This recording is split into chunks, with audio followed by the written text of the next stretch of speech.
Brandon, thank you for being here. I appreciate it, man. It's good to be here. It's good to have you. So, what is the state of Gen Z? In your experience, what are the quirks and features of the generation? What are they really good at? And what can they improve upon? So I actually think, I mean, we're starting with a big question here, but I really think Gen Z is at a crossroads right now. I think Gen Z is obviously very tech savvy. I think that's something that most people are pretty content with agreeing with at this point. That Gen Z probably we grew up with the technology. I'm probably on the later end. I'm more of a millennial, but Gen Z and half of millennials really grew up on this stuff, right? Mhm. So we're very familiar with with technology and how it works and just kind of how to use it. But I think some of the some of the setbacks for Gen Z is this technology has kind of gotten it to a point where it's been overutilized. And Mm. I think it's created a social media atmosphere that has prevented people from developing basic human social skills. Um, what is it? Something like this. A staggering number of relationships are starting through dating apps, which isn't necessarily a bad thing per se, but it does prevent people from having conversations with people in their daily life. If your dating is coming from an app, your friendships are coming from social media, and you're depending on it for communication in large bases of your life. I do think that's actually can be a setback. Mm. So what's the solution to this? Obviously, it would seem kind of preposterous to say, let's just stop using dating apps, let's stop using social media. Yeah. Those things are not going to go away anytime soon, or easily for that matter. So as a Gen Z, what would you recommend that they start doing? Maybe they put dating apps aside and go to a library or a bar or wherever, people are meeting these days. Yeah, old school, man. No, so it's like every generation is going to complain about the new generation and how they do things wrong, right? Like it doesn't matter what. When I was growing up, I was like the tail end of millennials. They're like millennials are lazy. They don't want to work with their hands. I mean, there's some truth to that. I'm not going to lie about that. You ever like shake an older guy's hand and it's like really firm and like used, and it's like, dude, I'm like, dude, I feel like I got a little girl hand Yeah, sometimes, yeah, but this guy needs some moisturizer for sure. yeah, yeah. But so there's some truth to complain about the newer generation. I think one of the biggest complaints about Gen Z is they lack some social skills, and I think part of that's because of COVID-19. I Mm. think the earliest end of Generation Z, not the later end, but the earliest end of Generation Z was in high school and like early college when COVID hit, and that is fundamental to building your social skills base. And I think that's a big problem that kind of started everything off. But I think at the end of the day, you got to take responsibility, right? Like you got to take responsibility for your own actions. You don't have to develop these skills, but I definitely think it gives you an advantage. And I think the less of these social skills you have and the more dependence you have on technology, I think that's what's leading to higher anxiety and depression rates. Social anxiety is at an all-time high, depression's at an all-time high, and suicide's at a super all-time high. And I think that's largely related to we're living in a very faux um, very fake faux social environment nowadays. Mhm. It's not authentic. Like you can have as many likes or as many comments on a picture, or you can chat with people all day, and it does provide some value to you, but it is finite. It is a little empty. It doesn't fill quite the void of a real interaction with somebody. So Sure. I think it comes down to Gen Z having to take responsibility to kind of figure it out for themselves. And I know that sounds really like kind of a dumb answer, but it's true. I mean, Oh I no. think challenging yourself, it's just like fitness. Like we are in such an easy society nowadays where you can drive a car to wherever you need to. You can do most of your work on your computer. That wasn't how it was like 300 years ago, right? In agricultural society before everything. And I think where you had to use your hands and you had to interact with people in order to survive. So in order for people to stay in shape now, you have to go to the gym or you have to diet or you just have to be somewhat intentional. That wasn't the case before. So we have to be intentional. And I think the same thing goes with the social interactions. You have to be intentional. You Mm. might, let's just take dating because we've been talking about that. Sure. You can be intentional about, you know what, I'll use dating apps, but I will also talk to somebody random and kind of build Mm. up that courage, because I think it takes, as a dude, I'm going to say, especially when you're like in high school, man, I don't think there takes any more courage than doing a cold approach. I can't think of anything worse. I think most dudes would rather go through some of the craziest fitness challenges, swim with sharks, whatever, going and doing a cold approach, especially if there's other people around. There is nothing more intimidating than that. For sure. So, in my opinion, I think that's you got to challenge yourself, and Yeah. I think that the cool thing about Gen Z is they're in a time where they have the opportunity to take the easy route or the more difficult road. And I think the Mhm. easy route will lead to quicker results, but they'll be emptier and more shallow, more hollow. Developing those skills, especially as we get into discussions about like jobs and all this other stuff, you can Yeah. use technology and it will help you, but it needs to be a Hmm. tool, not a dependency, right? You don't want to be dependent on technology. Let's say the dating apps got shut down for some stupid reason. And now you can't get a date because you've never cold approached, or you can't make friends outside of your video games online. Let's say you're in high school and your mom cuts the cord. Now you got to go now you got to go make friends and you've never done that before. Or same Yeah. with a job. All your skills are dependent upon AI. If you are dependent upon technology, that's where you are vulnerable. If you use it as a tool to leverage it, then it's useful. So So that's kind of where I stand. just before I ask you, how do we reorient our dependence on technology? What's your background? Like, how did you get into this space doing podcasts, and how did you acquire? We're I think like 10 minutes in, 5 minutes in, but this much wisdom. So I think a lot of it, honestly, man, it's been through being a lifelong entrepreneur. I've always wanted to kind of dictate my own destiny. We're talking about taking control of your life. I've done that from an early age. I got into real estate. I was in college and I acted for a while, and then I got out of college and I was doing political science. I worked in DC, and instead of going down the route of doing a job, I kind of wanted to take ownership of my life. Hmm. So I ended up getting my real estate license. I became a real estate investor, an agent. I leveraged a lot of technological tools to reach people at a time when they weren't being used. And then I got into the e-commerce space. I currently run the top performing product on Amazon. I have the Amazon Choice product for bartending tools. Wow. So I leverage a lot of like behavioral targeting software, stuff like that for advertisements. And I realize how AI can help. Again, like for instance, when we're talking about generative AI and all these tools like these online behavioral targeting software advertising tools, like they're useful. But again, if you don't have the foundation laid, like you're no different than anybody else. So For that's sure. and the same thing goes with the real estate stuff. How I would leverage these tools for real estate. I would actually do outbound calls for a while, but I started leveraging online targeting marketing, um, and stuff like that, digital marketing tools, and that stuff's all useful and it's great. But if you don't have a foundation, man, like you're gonna get eaten alive in these spaces. Okay, so let's talk about the foundation. From my perspective, it seems like my generation's foundation is very flimsy. It's built on superficial things like social media, like swiping left and right if you have a romantic interest or attraction to someone. It's built Yeah, on, like exponential tech of, you know, incorporating more of your life into cyberspace and then wondering how your bank account is getting hacked, for example. yeah. This foundation is destructive but Mhm. also instructive on how to not progress and how to, rebuild. So, how does a Gen Z who's participated in social media, uses dating apps, maybe plays a lot of video games, doesn't really go outside, is having their ability to be emotionally and socially intelligent diminished? How Mhm. do they, like, what first steps should they take in getting this kind of virus out of their system? Yeah, man, I really think it comes down to dependency. I actually, and I'm going to bring this back because I think it's a very important point. I really believe that depression and anxiety and a lot of the mental health issues we're seeing are as a result of people never getting outside of the technological space. There's a void that hasn't been filled. Mm, And I think social media doesn't really do it.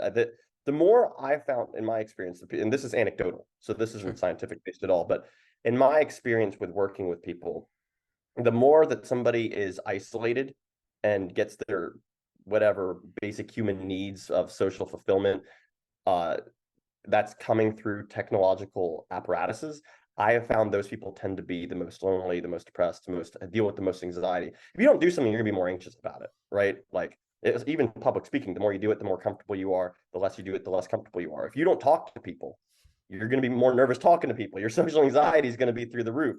If you don't go out and do these things, you're gonna. It's so the way to break these cycles is you have to start training it. It's like I wouldn't suggest anybody go in the gym and try to go deadlift 500 pounds the first time in. Right. But you go in and you start training. And I think Gen Z is the cool thing is we have so much access to information, dude. Mhm. Nowadays, like it used to just be Google, but it's beyond that now, man. Like we have a whole apparatus of information available to us to go learn and do any skill we want if we just put our mind to it and really dedicate ourselves to learning it. You can learn any skill, man. I, I remember like in high school, or middle school, I had a little bit of social anxiety myself. I struggled with making new friends and talking to people. Part of it was because I was probably bullied as a little kid. But then by the time I was in college, man, I was in a fraternity. I was very socially engaged. Let's just say that. But the distinction there was I actually started studying human psychology, Mm. and it's just because the information was available, and like I just studied sexual dynamics between males and females. I studied just how one interacts, like what is body language communicating about you? How do your voice inflections? What are you? And you don't want to become hyper aware of this because then you're like more self conscious. Yeah. But being aware enough to know what is it that I am communicating to the person I'm speaking with, that's important. And that's just one area.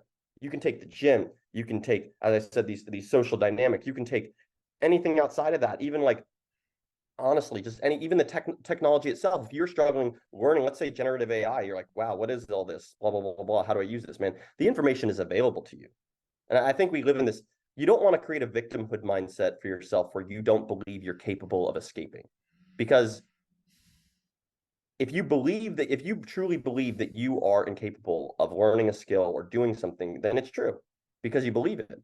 Mm-hmm. So I think it's absolutely critical that you believe that you can change. If you want to learn these things, if you want to learn how to get beyond the walls of a computer, beyond the walls of your phone, beyond the walls of social media, I mean, it's available to you. You just have to take a foot and take that leap of faith, man. Take that step out the door. I 100% agree. And you used a very interesting word, which was victimhood. And I think that you can apply that to every, or let me not generalize, but most members of Gen Z, which is a generalization, have this victimhood mentality. When we think of climate change, for instance, this is something that was like we were just born into this world, and there's nothing that we can do about it. So we'll just throw, what was it? They threw soup on paintings or something. When we think about automation, which is something that we'll get to, this is not something that we were able to control beforehand. We're just entering, this intersection of technology and jobs where those things are going to fuse, and the people that are left behind are Generation Z for the most part. Yeah. How do we get out of this victimhood mentality? Is it more of this, more podcast talking about, hey, there is no victimhood mentality or like actual victimhood. It's not tangible. It's all in your head. So stop thinking this Mm, way, find something to be passionate about and go learn it. That's what this podcast mm. is about. It's an on-ramp to generational enlightenment like not in a woo-woo sense, but Yeah. how do you get this victimhood, meme out of Gen Z? Dude, let me start out by saying I do think that the newer generations, and I'm going to include the tail end of millennials, were handed a bad card in certain ways, right? Hmm. We were told that you go to college, at least at tail end of my generation of millennials, we were told you go to college, you get a nice job, everything's going to work out. And that's not always the case now. Yeah. Um, we were told that you make certain decisions and financially you're going to be set. And it just wasn't true. And I think Gen Z was handed a lot of that too. But I think because Gen Z and the tail end of millennials saw how this impacted the world, I think it gives us, in some ways, more of an open mind. I would actually say it gives us more of an open mind because we're more critical. We're less trusting of systems Hmm. because we've seen them fail us over and Mm. over and over. And so I think Gen Z has all the tools to get out of the victimhood mindset because of that distrust of systems. We realize, you know what, this system isn't working for me. And so I challenge anybody. It's like, even if it's true, hypothetically, let's say you are Gen Z is trapped in a system that they can't win. If you believe that, you're definitely screwed. Yeah. But if you don't believe that, you at least have a chance. And so I really believe that the number one way to get over this kind of victimhood mindset, it as dumb as it sounds, man, it's a choice. And it's hard because when you're in the thick of it, if anybody's ever struggled with mental health issues, when you're in the thick of it, dude, it doesn't matter what anybody says. You don't even care because you become apathetic. You don't care. Mhm. You're like, well, I'm depressed. I don't even care that there is a way out, or maybe there is a way out, but it doesn't even matter. Like it's hard. And I think I don't know. I don't have an answer for that. And I want to be honest, but I don't have an Sure. answer about why or how one can just decide to get out of a victim mindset. Because if it was that easy, everybody would do it, right? But I Sure. think the first way to change that is to change your environment. And I think Mm. when you start changing the habits that you have, A lot of times Yeah. people say you change your mindset, your actions will follow, but they've actually done a lot of studies recently. If you start changing your actions, your mindset follows because you start seeing the results of your actions. You might hate the gym, but if you start going to the gym every day, you're going to see results, and that's going to change your mindset about yourself. Oh, I can do this. So you don't Hmm. have to believe you can do it. You just start doing it. You don't have to believe that you can develop a great social network, but you just start going out and putting yourself out there. You'll see results over time. Things take time, and I think that's the biggest hindrance for Gen Z is the attention span issue. Yeah, And I think TikTok plays a lot into that, like for sure. Snapchat stories, Instagram stories. And I know it impacts me. I think about my parents. I'm like, they can just watch something for like hours or listen to somebody talk for hours. And I'm like, bro, we're like No sitting here on a chance. podcast. Yeah, we're No sitting here on a chance. podcast, and I guarantee like 15 thoughts are running through our head at the same time. You Yeah. know, so it's like I think definitely the attention span plays a hindrance. And I think that's also why it's been so difficult to get out of certain systems because we want to see instant results. I can't tell Yeah. you how businesses I tried doing up front and failed, and I gave up within like 2 months because I was like, oh, it's not working. Dude, what business works? What business works Exactly. in 2 months? So I think there's a patience thing that comes with it, a character thing that one has to go through trials. I don't think Gen Z, anything I'm going to say or you're going to say or anybody's going to say is going to instantly fix all the problems. I think people just have to, in a way, go through the trials. Mm. And I think you have to accept that the trials are coming. If you're trying to avoid trials, you're trying to shortcut the system again. You can't grow as a human being and not go through trials that are going to cut you down and make you want to quit and sometimes give you an existential crisis, but you have to go through them. And if you believe that I can get through these and on the other side I will find the truth or whatever I'm looking for, I believe you can get through it. I believe so too. So just many things I want to say. Number one is that Gen Z found that, the financial system wasn't working for them, to use very loose terminology. And so they turned to Mm-hmm. crypto, which was an industry built from the ground up with, an ethos in mind that favored Gen Z, decentralization, transparency, you know, Yep. immutability, incorruptibility. So that's one thing to mention is that if a system is not working for you, don't just negate the system or ignore it. Either figure out a way to conform to it or make it work for you or build a fucking new system. It was done in 2008, you know? Uh, Number two is that I think we've gone from, technological dependence is causing this void, causing, a lapse in attention span. So reduce your dependence on technology and then start taking actions to better your life. Go to the gym, go take drawing classes, learn things that will benefit you. yeah, Then we come to jobs. So this all yeah, sounds well and good for, like on paper, but the reality is that a lot of Gen Z are in high school and are in college and they're pursuing careers that may not exist at all or in the same capacity that they expect when they, graduate high school and college, university, because I'm in Canada. for So sure.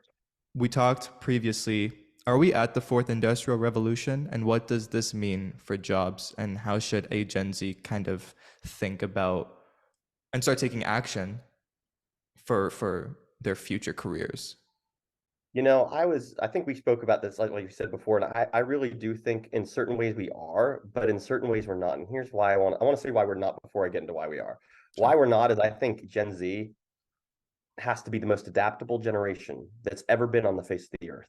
Because I think we're going to see a fourth, fifth, sixth, seventh industrial revolution just in their lifetime alone, just in my lifetime alone. I really believe that things are changing at such a rapid pace. I mean, we're not just talking about, we were talking about generative AI when we talked about this and how this is going to change the job landscape. Man, Neuralink's coming.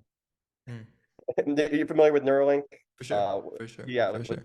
when that right now it's going to be used for medical purposes, but when that is used to interface with a human being and increase their capacity to perform, you either get that or you're out. You're not going to be able to compete with that. You're not going to be able to compete with that. That is such a groundbreaking, ground shattering piece of technology when that reaches the Same thing for absolute. genetic modification, by the way. Sorry to interrupt. Yes, no, actually, another great example, right?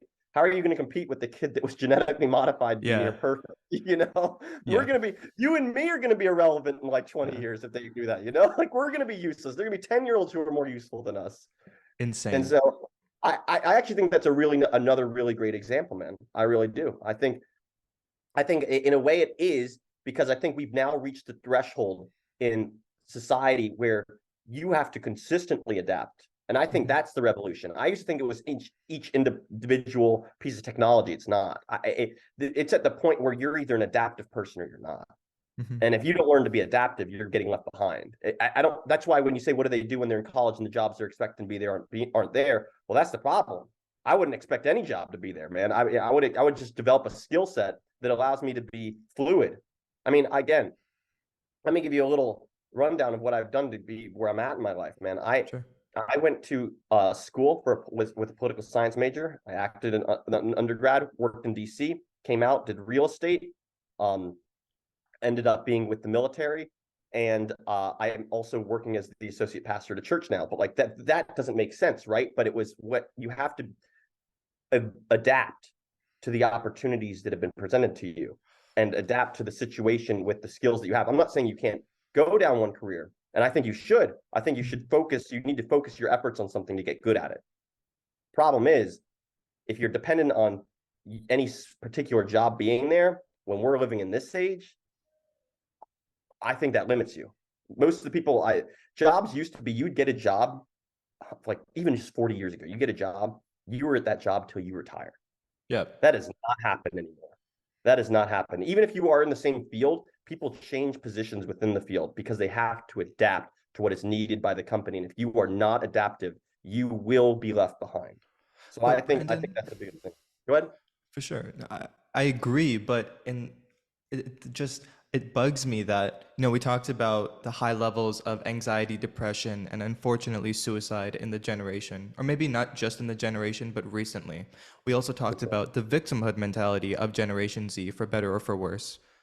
How do you expect them with all of these things, like this entire like basket full of bad cards that they're carrying? How can we sit here and say, well, they just need to learn to adapt. They need to accept that the future is very dynamic, very fast changing, and they just need to be forcibly prescient and just learn what the next big thing is, how to adapt within 2 weeks to 6 months to a new job. It seems illogical. Is it this way in your mindset too? Dude, I hear you. I'm telling you, I hear you. Like, I will literally set for instance, I will set my Amazon product, Mhm. uh, the marketing plan, and it will be like useless because the other companies adapt around you. And they're using AI. Like, I'm competing with people from like China, right? Within a week, my marketing plan is not working. I have to adapt like all the time. And the thing is, like, I don't have an answer for this, but well, I do actually. Here's the thing. And I wanted to say I think, but it's really I know, and I know this very deeply because I think it's something that's not just important for you, but I think important for everybody. And I don't think it's just impacting Gen Z. We can sit here and say, man, what do you tell people? They just have to be adaptive. That's the sad thing is it's not the answer anybody wants to hear, but I think it's the honest answer. Like, if you're not, you will be left behind. Now you can go get probably like, and I don't know how long these jobs are going to last, but you can probably go get a job working at a restaurant as a waiter or waitress or whatever, and you probably won't have to adapt too much in your time there. But if you're looking to really make it in society, like I have my cars paid off, all this other stuff, like I didn't do that by just sticking to a narrow road and just trusting that it's going to be there. You have to be adaptive, and it's not. I don't think I agree with you, man. I don't think it's the fair answer, the greatest answer. But you can either choose to ignore the truth, or you can try to fight it, and you can fight it. And as you said, you can create your own systems, but that's a lot of work. Yeah. It doesn't always work. I do think you have to be adaptive, but it doesn't mean that you can't. You have to be anxious about it, Hmm. because I think if you're sitting there paranoid about what's going to change and how am I going to adapt, blah, blah, blah, dude, you're not living, man. These tools are tools. They can be used to your advantage. It's just finding a way to not make these things a barrier, but making them a bridge to your goal. You See, know, I have this riff. It's called the job saturation problem. I've been thinking a lot about automation, and it goes kind of against, but also kind of with your kind of talk on being adaptive. So basically, it goes like this: you're an Amazon warehouse worker, and you get handed this letter that says you're automated. Um, Please leave within the week. Then you go home and you look for the next available jobs, which, when I was thinking about this 6 months ago, was software engineers and developers. Somehow they have job insecurity, at least the low level ones. And so you start applying to be a software developer and engineer. You buy all the courses from Udemy and Coursera and all of that. You learn, but the job is saturated. The jobs you are applying for are saturated with other people who are also automated. So the only people that are going to get the next available jobs are the top, 0.1% who are, much better than the average, the lowest common denominator. So then what happens when the software developers, as we're seeing, are starting to be automated away? Yeah. Then you get all of the remaining roles as even more saturated. And so there is a cost to being adaptable. There is, even if you are adaptable and learn to adapt and can adapt, are proficient at it, there's still like this external force kind of negating all that effort. And I'm not asking a question, I'm just, you know, we're just talking right now, Sure. but it does seem like there is no true solution. Like adapting is an answer. Like you should be able to kind of see the future, try to predict it, put many cards on the table and see which ones, hold the highest value. But Yeah. in the same breath, we can't say that adapting is the only solution. I just want to throw that out there. If you have any thoughts on that, please. I think you're absolutely right. I just that adapting's my answer right now. I Sure, don't know if like sure. the only Yeah, solution. This is just what I found to be the best way to maneuver in this economy, yeah. especially when you're dealing with like inflation rising. Each party comes in, changes economic policy. Then you have to learn different tax law if you run your own business because it changes completely because you got to hire that kind of stuff is absolutely true. And you can't just depend on adapting, man. There's a lot truthfully, there's a lot of luck in all this, man. If you listen Mm, to some of the top people who've succeeded, there is luck involved, but you can't let luck be the excuse. yeah. Like I used to play a lot of poker. I would go play at like Atlantic City, Vegas, etc. And there's three elements to poker. There's the math, there's the psychology, and there's the luck. But you can't depend on the luck because if you depend on the luck, that's a losing player. And I think that's the same thing in life. You can't depend on the luck. It'll maybe come your way, it maybe won't. But I hear you, man. Is being adaptive, being agile the only answer? No, but I think we're in a hyper competitive world that's getting more competitive. Yeah. I mean, that's just the case. So the question is, are you willing to adapt to the reality? Or are you going to complain about the reality? I mean, Hmm. that's the case because that's the reality. The reality is it is getting more competitive, but it's not without hope. You have more. Again, you have all these tools available to you that generations before didn't have. So now you can go learn something that they would have never been able to do. If they were like after the Industrial Revolution, some people became irrelevant and they didn't get to learn new skills because they didn't have the ability to. Hmm. So you do now. So in a way, you're safer because you do have to adapt, but you have the ability to now. So It's it's not despair. 100%, 100%. I don't mean to be the pessimist. It's just it's important to at least showcase all the sides, all the facets of this problem. So For one sure, thing man. that's also plaguing Gen Z is this social media censorship dilemma. It seems like only our generation came up in this battle. Not Mm. that we're the only ones being affected by it, but we are kind of having our minds, you know, um, reconfigured around this discussion between should certain parties and groups be allowed on social media? Should we be able to allow them to have a voice? Should we be able to just completely censor out an entire other political party because we don't like what they're saying? So, in your mind, is social media censorship a good thing or a bad thing? Is too much social media censorship inevitable? What are your thoughts? So I think we are at that crossroads now Mm. as a society of determining that. They just had censorship hearing in the House about a month ago. And I'm just going to point to history. And I actually would like to have a discussion about this rather than just spewing my thoughts on it. But Sure. I have never seen throughout history, maybe you can point me to otherwise, an instance where the people censoring others were the good guys. Can't think of one. Whether you think of Stalin in Russia, Hitler in Germany, I can't think of an instance where censorship was ever done by the good guys. Maybe I'm wrong.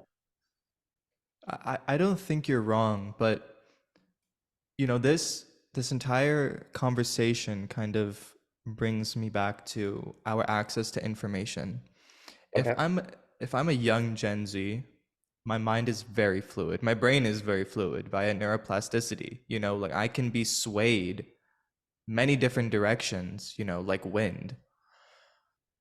So if we are not careful and not censoring the child exploitation, the ISIS videos, Yeah. very extreme, horrifying content, and we're just allowing those to float on the internet, on social networks. Forget Gen Z. If I'm a Gen Alpha and I see that on TikTok, you know, Yeah. That's it's crazy. like it's totally traumatic and disruptive to my mental health. Because what I, happens if I show my parents and then they start, saying, "Oh, don't look at that, don't look at that." Now I have, as a young child, a curiosity. What is the for sure. problem with this? And so, on one hand, I agree with you 100%. I don't think social media censorship, it's a slippery slope, is what I think we're getting at. Once we start censoring one party or one group of people, that power is never, we never have a, solid finish line. We're always extending it. Yeah. Yeah. But on the other hand, if we don't have it, and if we don't put all our efforts into controlling all of these things, then we have an even, you know, a separate but worse problem. I really like that you brought up this because I believe the best way to have these kind of conversations is to start with the extremes. Because if you Hmm. don't start with the extremes, you can't build the barriers. And so Hmm. of the conversation in an argument, and I think you starting with like obviously child abuse, pornography, that kind of child pornography type stuff, or ISIS cutting off people's heads, or the Mexican cartel cutting off people's heads. That's a great spot to start with this because I think 99% of people in society believe that should not be on there. We should not be allowed the profiteering of criminal activity. And I think that's a good place to start, though, right? That's profiteering of criminal activity. Whereas when we're censoring people who have political ideas that are different than ours, that's a different discussion, right? Because that's not an illegal activity to have an opinion. So I think when it comes to censorship, at least under my belief system, it falls under there's this something called the non-aggression principle in political philosophy. Libertarians leverage this a lot in their arguments, meaning that if you're not causing harm to somebody, it shouldn't be illegal. So that comes to a big example of like, well, what is harm, right? So like Right. some people might say, what is harm? But my position on this is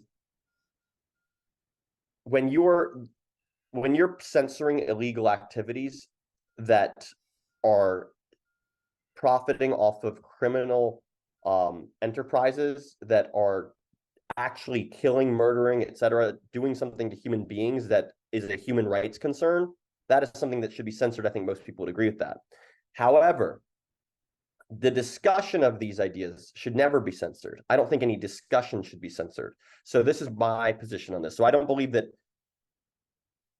this is getting dicey here. I Sure. don't believe that we should ever, I think we should always censor like child pornography, ISIS cutting off people's heads. But the discussion about these things, even though it's about those things, should not be censored. Because if you start censoring ideas, you prevent people. What is the initial reason we called it? You guys call it university, we call it college here, etc. Well, it all comes from the idea of the academy and old Greek history, right? In antiquity, Hmm. the academy means the place where people would come together and have discussion of ideas. If you're censoring those ideas, you're not privy to the full breadth of knowledge that could be at your disposal, and you're not coming to a rational conclusion based on all the facts, but a limited set of facts. And so I think limiting the set of facts available to human beings is an injustice, and I would argue um, antithetical to a free society. Hmm. We saw the kind of what was called the Matrix. I don't even want to use that term because now we know exactly who I'm referring to. Yeah. Oh, the system, whatever. The system, right? Sure, the Yeah. system.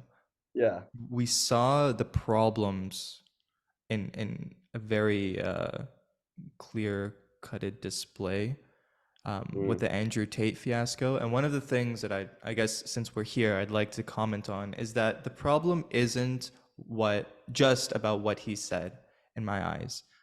mm. I'm not fond of the guy. I don't know Yeah. what he said. I don't know the entire history and ordeal around that. I don't think about those things. The problem is that people gained a certain solid opinion of him after 15 seconds, after just a Mhm. TikTok video, after seeing five of their friends post about him with a negative sentiment around him. Yeah. That's what's dangerous, in my opinion, is that we can just like hand you an opinion and that you're going to have for the rest of your life about any particular person. It doesn't have to be just Andrew Tate. It doesn't have to be just Donald Trump. It can be anyone that if enough news is generated about them, real or not, it could be even a deep fake. But if Yeah. you do not do the critical thinking, if you don't dig in a little bit, you are just going to hold this image and opinion of any particular individual or group forever and regurgitate that and share that and hammer down on that opinion to everyone Mhm. you see. That, Yeah. in my eyes, is a reason a reason against censorship. It's what? Sorry. Yeah, go ahead. No, I was going to say, first of all, I like commend you for bringing up Tate. I think one thing I think this is probably the most important conversation that we can have right now. We can talk about technology, we can talk about all these different things, but the how speech, because social media is now the public square. Like hundreds of years ago, people met in the public square to have discuss ideas. Social media is the public square, Mm-hmm. and what we decide in this moment in history is going to define generations hence. So Mm-hmm. I actually think I really appreciate you actually bringing them up because again, I think sometimes you have to go to something that's more extreme, more relevant for people to really grasp this. Mm-hmm. I It comes down to, do we believe that adults are responsible enough to take in information and make decisions for themselves? If you think that human beings are too simple, too easily swayed to make decisions for their own life, and that somebody must come in and step in to control their thoughts, that's a different worldview than I have. I do agree that some of these ideas that people get can radicalize them, but it's the chance worth taking. It's like, what's the greater of two evils? Because then the question comes, if we do censor it, if we do believe in censoring ideas, who makes that decision? Mm-hmm. And what is their interest in this? Because when the powers that be have the capacity to control the argument, they can silence anybody that disagrees with them. And when that happens, you have tyranny. So now we're coming back to uh, earlier in the conversation where we were talking about dependence on technology. So, and attention span. So, we can't expect if we continue to shorten the average human attention span, because first it was like 2 minutes and now it's around a TikTok video is like 6 to 15 seconds. Yeah. We can't continue to use these social networks and platforms and have a reliance on them to grow our business, to grow our social media following, to get this stuff out there. It's why I don't use Reels, Shorts, or TikTok anymore because I don't want to contribute to, the lessening of human attention span. It just seems, you know, uh, silly to me, contrarian to what I believe in. But we can't expect people to not garner a 15-second opinion on Andrew Tate, on whoever the next person is, if For we sure. continue to promote these systems. It goes against what we're trying to do. But similarly, we can't drop these systems. We can't just tell every Gen Z, stop using TikTok. Yeah. It doesn't work like that. And speaking of TikTok, I'd love to get your opinion on influencers, but if you have any thoughts on, this dilemma, please. I actually do agree with you. This is something I don't, this one I've not spent as much time thinking about because I just think it's like, dude, this is just the drug of our time. Yeah, Mm, we have an opioid crisis. We have all these other drug crises. We do have those, right? People are dying left and right from, I think fentanyl is the big thing in the United yeah. States, right? But I think a more insidious drug is coming up, and I think we're more privy to drugs today than ever in human history. I think America is the worst with this. The food industry that we have in America, big agriculture, et cetera. And I think you're also like you have fast food that we have here that just it causes so many. We have, I think, in the United States has the highest. What is it called? But it's basically diseases that are debilitating in the world Mm, in the world for a first world country because of, and I think it's largely related to our food. I bring that up because we talk about social media, TikTok. I think these short little videos, man, I have spent hours, I've been caught hours, not on TikTok, but on YouTube. And I'll just get caught for hours and hours and hours and hours. And I don't want to be, but I yeah. let myself be. And I think that's a byproduct of they have studied the human mind to such a great degree that they know what to put in food to make you come back. They know what to show you to make you sit there. They know how to influence the mind. And this is why it's so important to, this is why I say the answer is ownership of yourself. Mm, Everything I've talked about, being agile in the system, the censorship, you have to be in control of your own capacity to make judgment calls. Because they're going to, these systems, and I'm not just talking like whatever you want to call it, the corporatism that exists in the Western world. You cannot shake it. It's going to always exist so long as we exist in a capitalist society. And if we don't, then it's just going to be the government anyway. So it doesn't really matter who's doing it. This is a class conversation, right? sure. And the people at the top are always going to leverage these systems to extract the most financial gain out of you. And so I don't actually have a solution to it other than, dude, I would just cut the cord. Yeah, me too. I have actually cut myself out of, especially Instagram. Instagram was so toxic for me. That crap made me depressed because Yeah. you look at other people's lives and it's like, Instagram I cut. I don't have a TikTok. I was on it for a little bit and I was like, dude, I already know where this is going. And now Exactly. I'm trying to cut YouTube, but YouTube's a little bit more difficult because you can just web browser it. And it's just like Yeah. it's so much more difficult to cut. Um, I think you got to cut these things out Mm, unless you're monetizing it. So my rule, I have like a life tenets list that I wrote out rules for life for myself, and one of them is don't use social media unless you're leveraging it. So like if I'm just using it just for enjoyment, I think that's a toxic path where you just get stuck on it all day. You get depressed, you get anxious, all this other stuff. If you're leveraging it for monetary purposes, just like you're basically using the system to your advantage, fine. But I would just stay off of TikTok like the plague, man. I don't, if you're doing it for self enjoyment, there's nothing that's more empty and going to ruin your capacity to have a conversation like this. Anybody who's watching TikTok for like 3 hours a day probably can't even watch this podcast from start to finish. I for guarantee it. sure. I For guarantee sure. it. So it's like, I guarantee it. So if we're talking about being real here, dude, get off that social media. I think it's so toxic. I really do. Dude, Yeah. I Yeah. love technology, but I'm so distrusting of dependency on technology because I've been there, and every time I do get caught in that trap, I'm always worse off emotionally. And I don't know why. I don't know the science behind it, but I usually am. In the inaugural episode of Eric Weinstein's The Portal podcast, him and Peter Thiel were talking, and they were basically talking about, it's a long conversation and very high level and very in depth.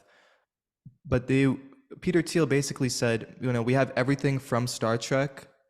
Sorry, we love Star Trek, but we only have the Star Trek computer. We don't have anything else from Star Trek. We don't have the warp drive. We don't have the, whatever, the 3D printing, the Yeah, humans, teleportation, whatever it is. yeah, I'm not, teleportation for I'm sure. not a Star Trek fan. I'm a Star Wars fan. Yeah, But anyway, hey, there you go.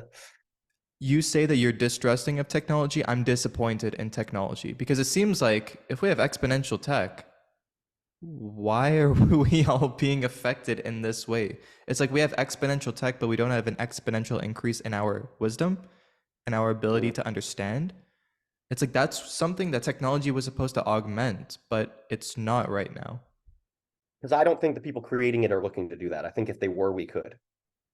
I think this comes down to human error. I think that people are using it again as purely financial vehicles to capture people in it so that it just brings them more financial gain. The more they can make you dependent upon technology rather than using it for the greater benefit of humankind, it's better for them. One's a profitable model, one's not.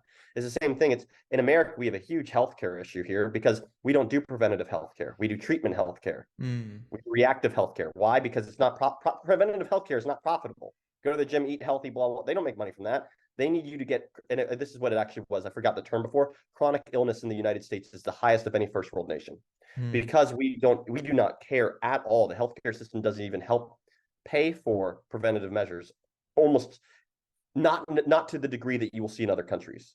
And even in other countries, it's starting to become more that way because it doesn't allow people to become stuck in a system that allows people to financially gain. And I think the people creating these technologies aren't interested in what you're talking about. If they were, I think it could be used for that. But I don't think they're interested in that. Facebook was initially, which is like Facebook and MySpace were the two first, social media that really took You're off, you're right? aging yourself. Dude, MySpace, I didn't use MySpace, but it was right at the cusp because I did Facebook. Yes, Facebook, I'll admit to being old with. I will admit that one. Yeah. MySpace was before me. But MySpace was like the first one, right? And it was initially meant so that people could converse with friends and family over large distances, and it was actually quite useful. But then Mark Zuckerberg said he was never going to run ads on Facebook because it went against his vision. Because he originally was an ideologue with this. When powers that be get their hands on money and they start pressuring people, they're just interested in the shareholders. The Hmm. problem is the monetary system that influences these technologies. And the governments kind of in bed with the whole financial system, and you have um, this corrupt relationship with corporate crony capitalism, not real capitalism, corporate crony capitalism, and government agencies that aren't even really on the books half the time. We're operating underground, the deep state, as some people call it, and it's creating this. And I'm just using terms that people are familiar with, For but sure. there's some truth to it, some truth to all of this stuff, right? It's creating systems that trap people. I challenge you to think of somebody that isn't struggling with food or fast food eating or something like that, some type of depression, anxiety, or we're gonna see. We're gonna see. I haven't finished yet. I haven't finished yet. Um, Addiction to social media of some kind, and you might be the exception. I have been out of this stuff before, but I've For also sure. been a product in Same there. here. Same here. So like I have been depressed. I was clinically depressed. I have had clinical anxiety disorders where I was medicated. I got off the medication because I realized that was not helping me at all. Some people it does. I'm not telling people to get off their meds. I'm just saying I realized what it was doing to me. As an N of one case, it didn't help you. Yeah. So this is just my anecdotal experience. I've had issues with fast food, like I eat fast food 3 square meals a day type fast food issues. Bro. And yeah, yeah. Wow. And um, what was the other one? Social media. I was just talking about YouTube.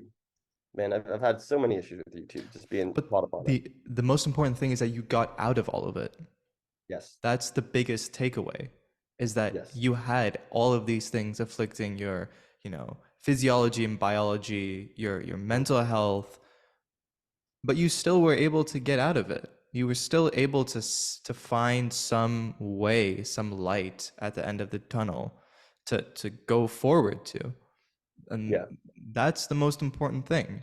And in terms of preventative healthcare, Outlive by Peter Attia is a fantastic book to learn about, what to do for the rest of your life in order to make sure that you are healthy and, being proactive rather than reactive. yeah, for So sure. I made a mental note because I really want to touch on this before we end. So the influencers, you said that you don't want to leverage social media so you don't want to use social media unless you're leveraging it for business, if I remember Hmm. correctly. So Yes. what do you think about influencers? because they're using social media. I've always hated. I think it's the most cringy term in human existence. The Why? term is cringy to me. Influencer. What are you? You just on social media, you got a couple likes, and it's monetizable now, so it's kind of more serious than it used to be. Yeah, Like 5 to 10 years ago, being an influencer was just a vanity project. Now it's actually like profitable endeavor. So there's some more benefit to it. It's just so cringy. You have some of the most talentless people, and I'm not saying this out of envy because I have for been sure. envious before of it, and if I could do it, I totally would, right? Um, Really? Why? if I could monetize sitting around, listen, all right, I'm gonna be really candid. If I was like a 20-year-old female that was super attractive and could take pictures on Instagram for a living and make millions of dollars, I would do it. I don't know, like that's just, I mean, it's just But like this is a 5-year career. You are not going to be influencing the same people in the same way with the same brands with the same monthly income from 20 to 30. It's not going to happen. I do agree with you to an extent. I think there are people that do circumvent that, man. Like there are some people that like if you can find a way to put it into something else, and I despise this person, but Jake Paul, right, got it. Jake Paul, It's a great Logan Paul, example. they got into boxing, like they used it to go into another area. A lot of these, I think, even more than social media, because I think you can be an influencer a little longer than what I'm about to talk about. Some of these girls go into OnlyFans now. No, I don't want to get. We can talk about the morality of all that too, but Sure. that's a really short career. Hmm. That's a really short career because like influencing, if you can adapt and like evolve into something else, like I was talking about Logan or Jake Paul, I think there's room to grow there. I It's a think it's short different. career because they're retiring early. Sorry.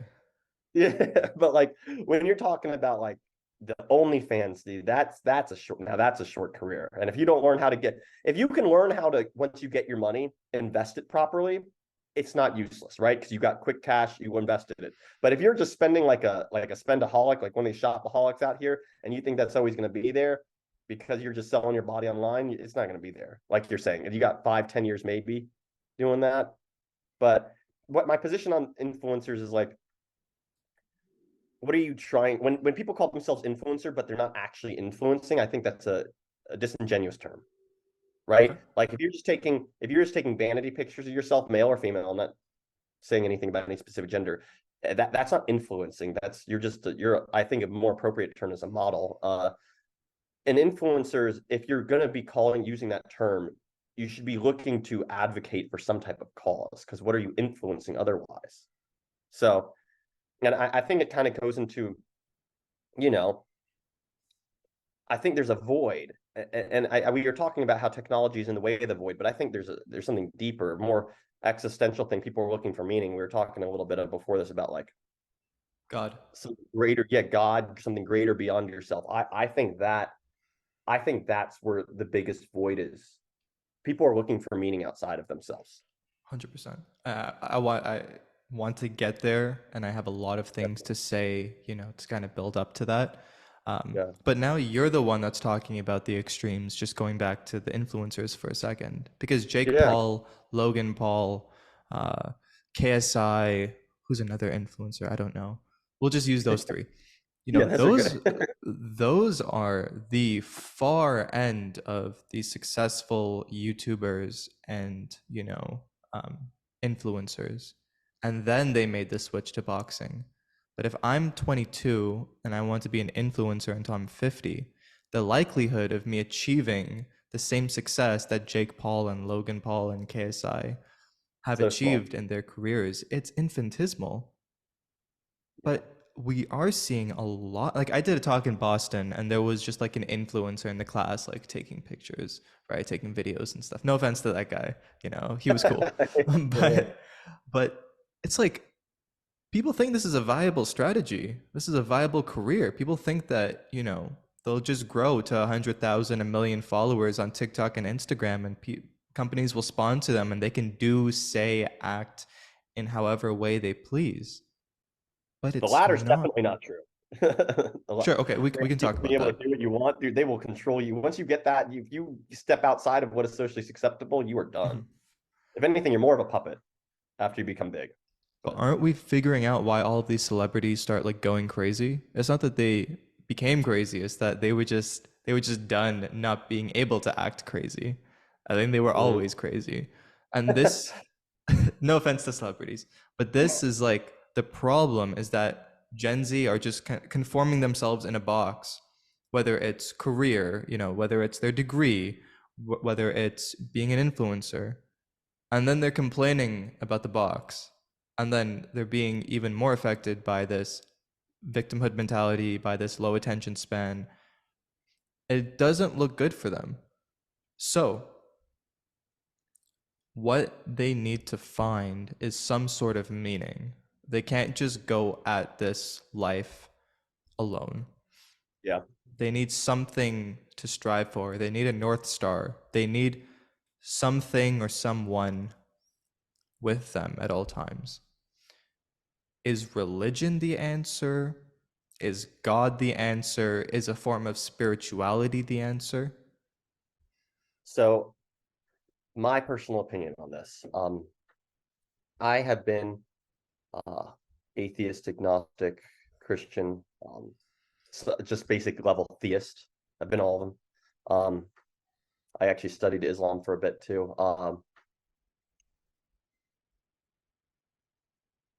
Here's what I don't know if religion is the answer. Um, Maybe it is for people who like structure.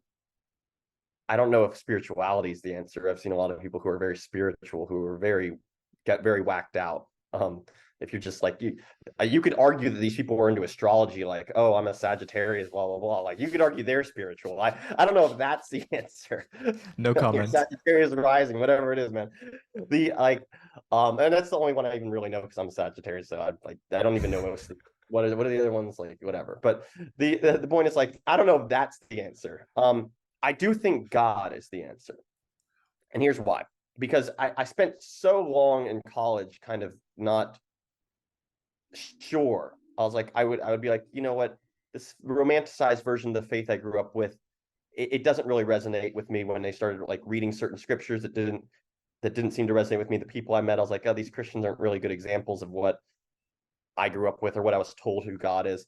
And that's why I said the answer I think is God and not religion.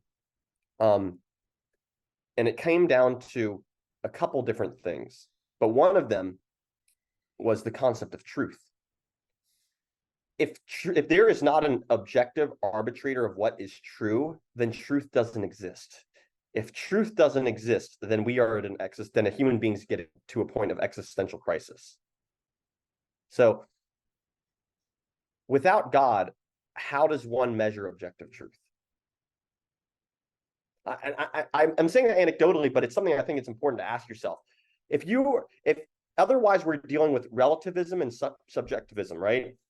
If let's say I believe that killing babies in who are born and cutting off their limbs and feeding them to alligators is wrong, but somebody on the other side of the world believes that's right. Who's to determine who's correct on that? Who? What, the government decides what morality is? What, society dictates what morality is? Society right now, we have Cardi B singing WAP, and we have these crazy things going on here. I don't think anybody would call that moral. I'm not saying like evil. I'm not trying to go down that route, but I'm just saying like we definitely can't say society is a good determiner of morality. We already know throughout history that's not true. Society thought slavery was good for the Mhm. longest time. That's objectively considered evil, right? Absolutely. But so society can't, governments obviously can't because governments subscribe to these philosophies. So what is who is what I would argue, but what or who is the objective determinator of truth? Without God, there is none. What, you, me, individuals, we're going to determine what truth is? That's when I said, like, who's to say if you don't have an objective determiner of truth, Hitler could make the argument that what he did in the Holocaust was good. He's like, who are you to say otherwise? And obviously that's bad. We all know that's bad. So if we all know that's bad, there's something internally telling us that that's wrong. Where does that morality come from? I think that morality comes from a creator that was put into us. Because there are certain things that all human beings know are wrong. And people say, well, what if we're born with this it's an environmental thing you grew up with, you're taught this. Maybe, but the distinction is, again, what's the point of subscribing to morality at all What's the point of trying to subscribe to morality at all if there is no objective determiner of truth? And there's no other way around it. There can, and that's what makes God one of the many solutions in my mind. God is the solution to so many of the existential crises that we have.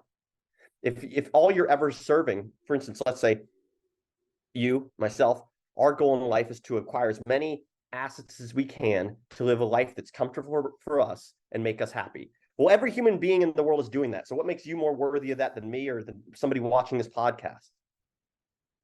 You don't deserve that any more than the next person. The only distinction are those that are serving a cause greater than themselves. And the only cause that's greater than ourselves that can be objective in any way, shape, or form is God's cause. So I think the answer is God. Now, the apparatus through which you seek God, I have subjective opinions on that, but I can't make an objective argument as well for that. But I can certainly make the objective argument that without God, we exist in moral relativism, and that we're really just selfish beings seeking selfish ends, and nobody deserves anything good to happen to them. So do you find God or do you realize God? I think God finds you. I spent years searching for God. He was always seeking. But it's hard to explain. C.S. Lewis, a famous Christian theologian, he said, I believe in Christianity as I believe the sun has risen, not only because I see it, but because by it, I see everything else. When you do have an encounter with God through whatever faith tradition you have, it changes your worldview. And it gives you a purpose beyond yourself. When you have that, these little simple things such as whether or not you have likes on social media, it's all irrelevant. Because what is the finite? The finite holds no value. Anything you achieve in this life, money, success, I don't care how famous your name is, it will not be wiped off the earth within 5,000 years. We don't remember people from 5,000 years ago. Like, there are some people that make it throughout history. Alexander the Great, like 2,000 something years ago. But like, that's still finite. What are you doing? You're fighting to have a name that's remembered by people you'll never meet that don't really care about you other than what you did. What matters is the eternal. The only thing that matters is what's eternal. And so the question is, when you finally realize that the eternal is what matters, what you do changes drastically. You're no longer just focused on acquiring resources so you can live a comfortable life. You're focused on changing things for the better, like what you're talking about, influencing a whole generation so they can have their eyes opened to the truth. But what is the truth? And I don't think the truth is so much a what, but a who, and a who that's very personal. And when you realize that truth is personal truth, depression, anxiety, loneliness, I'm telling you, I'm not saying it's a fix-all, but I will tell you what, it will change your life in ways you cannot fathom, because your worldview shifts and it stops being about you. And when it stops being about you, life just gets easier, and I don't know how to explain it. Man, that is the perfect way to end this podcast. Brandon, this has been an incredible conversation, and I feel like that's an under-exaggeration. I've thoroughly enjoyed it. Where can we find you on the internet, in the digital realm, on cyberspace? Dude, I don't even know if I have an answer for that. I told you, I've kind of cut myself off from social media, man.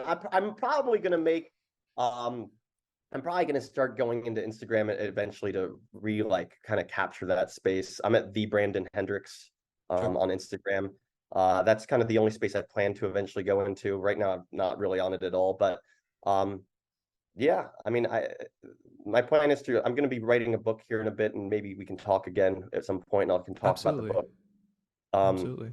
So that's kind of the space right now, man. Right now, I'm just trying to speak truth to the masses. It's not even about me. I don't have anything to really offer other than the truth. So I appreciate being on here, man. You've done a great job with this. This is awesome. In terms of speaking the truth, brother, you are succeeding. Brandon, thank you so much. I appreciate it, man.